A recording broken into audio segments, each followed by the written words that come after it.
The muscle car recipe is a simple one. Lots of power, handling optional, and above all, keep it affordable. Only $19.95. This gave us quite a lot of the same cars, but among those, a few did stand out. Hey guys, I'm Stype, and this is the top 7 most radical muscle cars ever made. Let's go! Chevelle 454 LS6. It's considered by many to be the king of the classic muscle car era.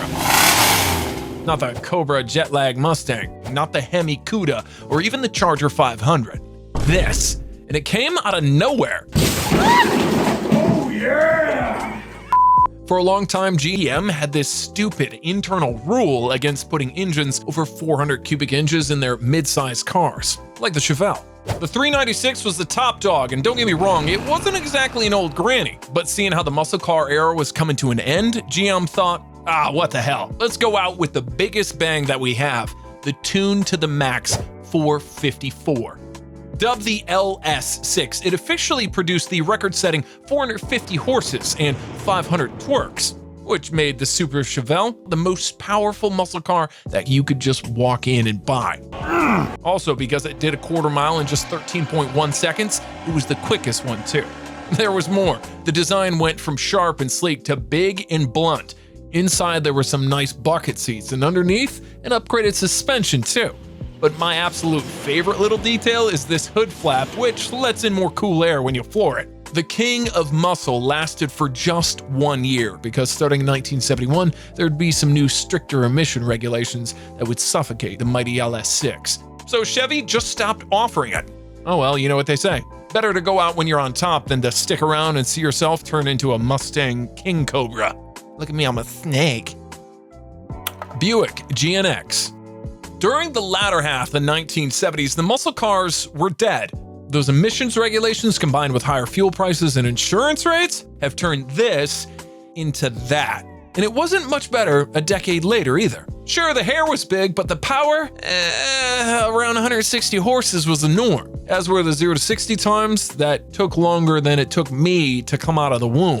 And the best that you could get was the Fox Body 5.0 with around 200 horsepower. Clearly, the displacement alone wasn't working out, so Buick thought of something radical.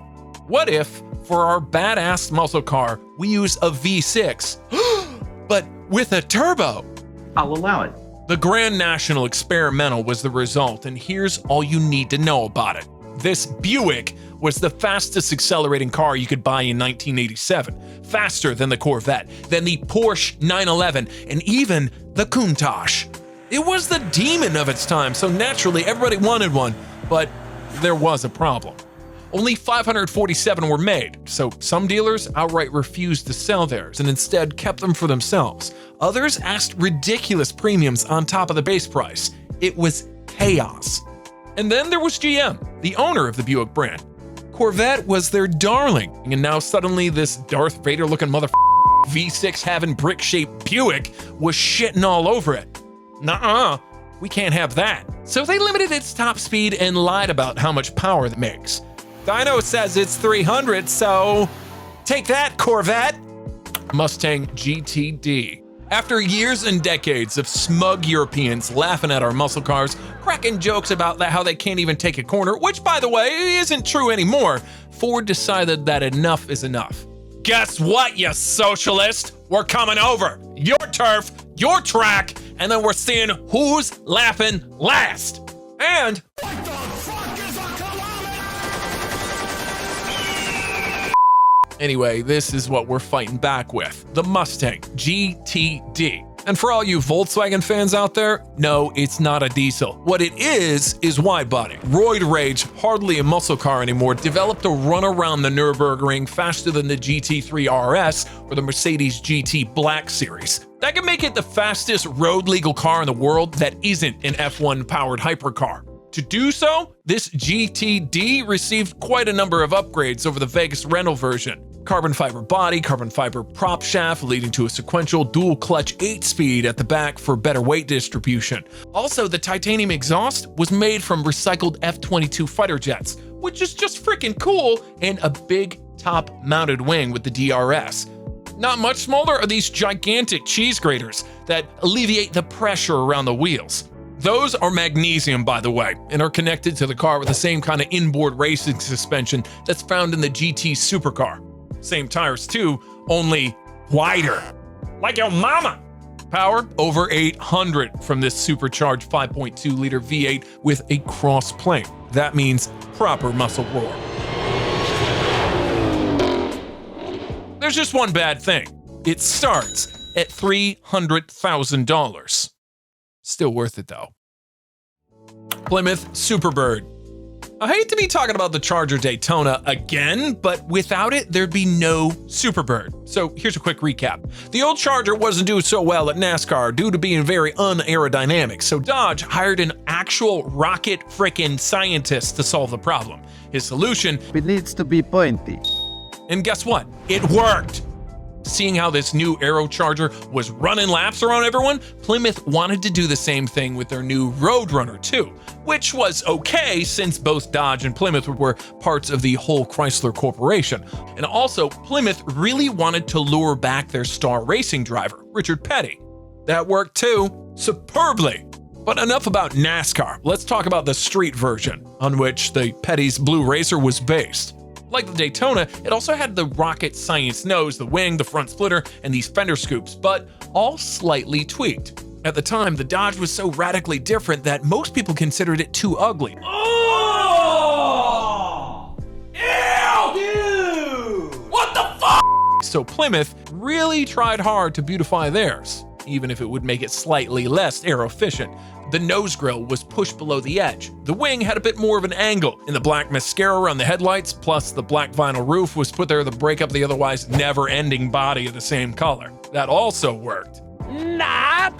The Superbird was selling so badly that many dealers reverted them to regular Roadrunners just to get rid of them. Oh, if only they knew how collectible these would become one day.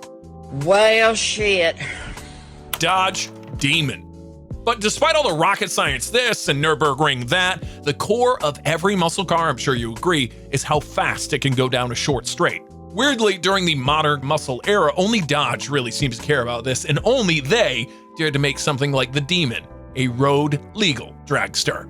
As standard, it only had one seat. The other one was an optional extra. The tires were so smooth, I wonder how the regulators didn't ban them from road use. But they are legal. And you have to sign a document stating that you won't sue Dodge if you drive in the rain, spin out, or die. The engine was heavily reworked from the regular Hellcat and pumps out 840 horses. Put all that together and on a prepped surface, this car will pull off a wheelie. It's the first road-legal production car that can do that. So what are the numbers? 1.9 seconds to 60 and a quarter mile in just 9.6. That's so fast that the NHRA, which is the drag racing organization, disqualified the Demon. Cars that go under 10 must have a roll bar installed. And this Devil's Chariot didn't have one. Oh no! Anyway, let's brag about that. At first, sounds like a negative, but reality is, it's really huge street credibility for this car. Mind you, this was all before Dodge came up with an even more powerful and faster Demon, 170. That one was doing 8-second passes, so naturally it was banned too. For such speeds, you need to have a parachute installed. Imagine making a car that's too fast for drag racing. Twice. Mustang Boss 10-liter. You thought the 5.0 was badass? So how about one with double that engine? 10 liters of pure, naturally aspirated, undiluted girth. It's a one-off SVT Cobra made specifically to punch Chevy's John Moss in the face. He and John Coletti from Ford were kinda frenemies. Both real car guys trying to bring back proper muscle cars from the 80s slumber. And everything was fine until Moss arrived at Coletti's home with this 650 horsepower Camaro ZL1 show car. Really? You come to my house and threaten me? And so the work on this mythical 10-liter Mustang began. At first glance, it's not much different from the regular Cobra. The interior's the same, most of the exterior too, but those fat rear tires and a hood bulge sure are a dead giveaway of what lurks from within. Thank you very much. Dead giveaway. An all aluminum 429 engine from the 1970s Boss, enlarged to 604 cubic inches, fitted with fuel injectors more powerful than a fire hose and sent to Roush to extract 855 horses and 800 pound-feet. Just look at that magnificent hunk of muscle. It even has valve covers shaped like apps. So was it enough to beat the Camaro? Just barely. Both cars were destroying themselves with each run, but after a whole day of racing and fixing, Ford's best time was 10:55, while Camaro's was 10:77. Both could probably go faster, but hey, mission accomplished. Anyway, let's do the honorable mentions now. Can you guess these?